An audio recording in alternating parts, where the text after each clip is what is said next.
জুলাই সনদ বাস্তবায়নে দ্বিচারিতা, জনগণের সাথে প্রতারণা, গুরুত্বপূর্ণ সংস্কার অধ্যাদেশ বাতিল করে স্বৈরতন্ত্র ফিরিয়ে আনার রাস্তা তৈরি করা হচ্ছে বলে অভিযোগ আইনজীবী, রাজনীতিবিদ সহ বিশেষজ্ঞদের। জুলাই সনদ বাস্তবায়ন নিয়ে আয়োজিত গোলটেবিল আলোচনায় তারা বলেন, গণভোটের বৈধতা নিয়ে প্রশ্ন তুললে সরকারের বৈধতা নিয়েও প্রশ্ন উঠবে।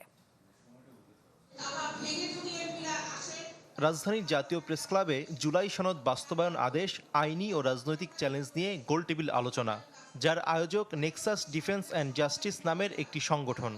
Progressive political party. আলোচনায় বক্তারা বলেন, গণভোটের রায় নিয়ে বিএনপির কার্যক্রম হতাশাজনক। তাদের অভিযোগ, সাংবিধানিক নিয়মনীতির প্যাঁচে ফেলে জনগণের মতামতকে উপেক্ষা করা হচ্ছে। বিচার বিভাগীয় পৃথক সচিবালয় অধ্যাদেশ বাদ করেছেন।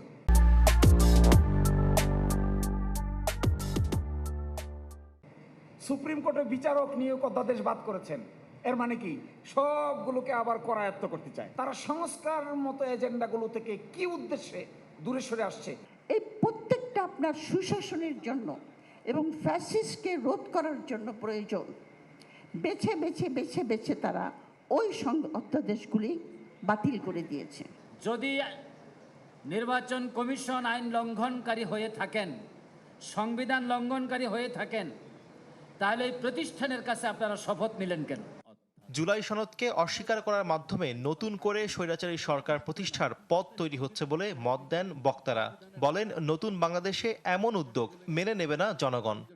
নির্বাচন যেহেতু 90 দিনের মধ্যে করেন নাই, আপনার কোনো রাইট নাই ওই সংবিধানের দোহাই দেওয়া, এবং ওই সংবিধানের জন্য ঢোকার জন্যে ঢুকে যে ঠিক করবেন সেই জন্য এই জুলাই সনদ দেওয়া হয়েছে। দিনে দুপুরে ডাকাতি করবেন না। দুটো ভোট হয়েছে, একটা ভোটে সংসদ গঠিত হয়েছে, আরেকটা ভোটে সংবিধান সংস্কার পরিষদ গঠিত হওয়ার কথা, সেটার খবর কোথায়? আপনাদের পক্ষে যেটা যাবে সেটা মানবেন, আর যেটা পক্ষে যাবে না সেটা মানবেন না। এরকম দ্বিচারিতা আমরা মানতে পারি না এবং মানব না। সরকার সংস্কারের সদিচ্ছা না দেখালে রাজনৈতিক সংকট গভীর হওয়ার শঙ্কার কথাও উঠে আসে আলোচনায়। রাজনৈতিক সংকট আদালতেও সিদ্ধান্ত হয় না, সংসদও সিদ্ধান্ত হয় না। রাজনৈতিক সংকটের সমাধান হয় বাইতুল মোকরামের উত্তর গেটে। শফি মাহমুদ সাগর, চ্যানেল 24, ঢাকা।